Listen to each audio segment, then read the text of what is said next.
Yeah, the two big things for me really was signal. That was in Evervale and in Brunel.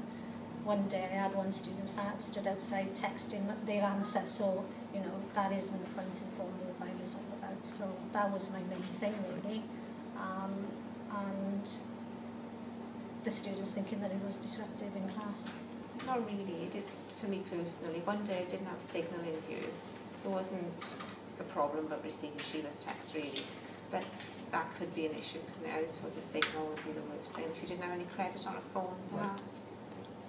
None at all, none whatsoever. I thought it was a good system, good way of keeping in touch and keeping in contact. To be honest with you, I think it's a good system and I hope they'll carry on with the system.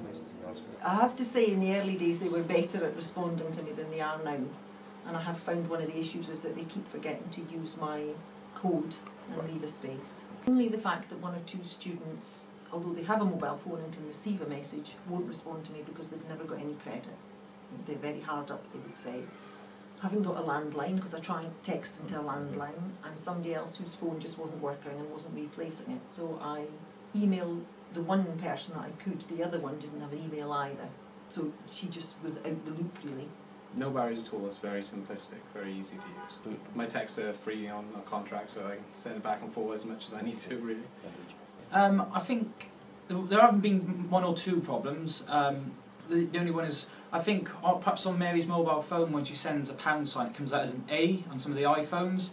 So when I first looked at my question, it was change A320, and I was a bit, at the moment, I had to try and work out myself that it was a pound sign, where I think if somebody perhaps, you know, didn't understand what, you know, and couldn't work it out, they would have been a bit stuck on that. And it was brought up in one of the classes that a pound sign was coming out as the letter A.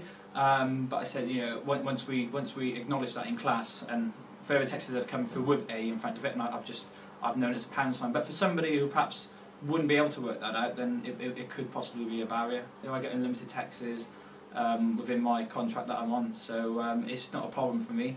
And as I said, it's only normally one text a week, so I don't see that many people would worry about spending the 10, 12 pence if they were on a pay-as-you-go. You know, at the end of the day, we're all here for one reason, to improve our maths, to get a GCSE maths, and if that text message once a week keeps us on the ball and keeps us updated with that topic, then I think everyone would be quite happy. One of the barriers which did come up are a lot of people who didn't have credit on the telephone to text back. I would say that's one of them, and some people said it could have been inconvenient if they were in work. But with the text, you just get back as and when you can. It's not a phone call, so it's not as if you've got to answer it and deal with it there and then. You can leave it, obviously, till you've got that 5 minutes to read it. Well, I don't know if it was the computer sending the text messages or my network on the phone, but I kept having them in the early hours of the morning sometimes. So I don't know if it was the computer sending them or the phone. Initially, we had some teething problems because I think it was to do with the number and then the three letters. I think D-E-R.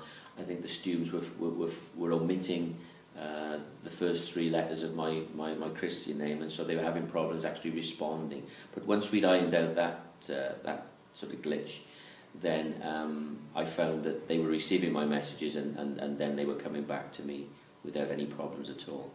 I think out of the 11 students, only 2 have not really engaged with the project.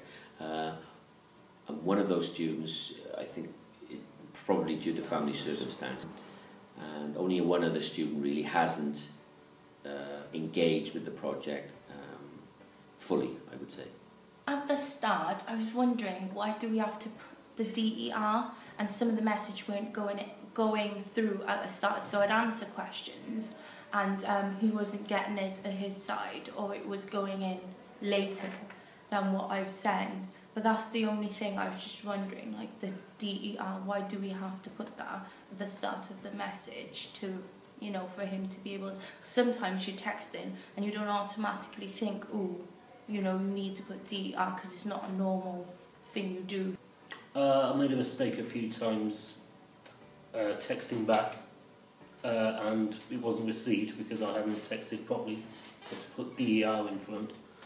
But Otherwise, it's simple enough to use. It only cost me 10p a time on texting. At 10p a time, I wasn't too bothered. I have heard that there are problems. Some people in a class, like for instance, have no credit on their phones. That was pay as you go, but mine's on contract. So that's been helpful. There's limited text.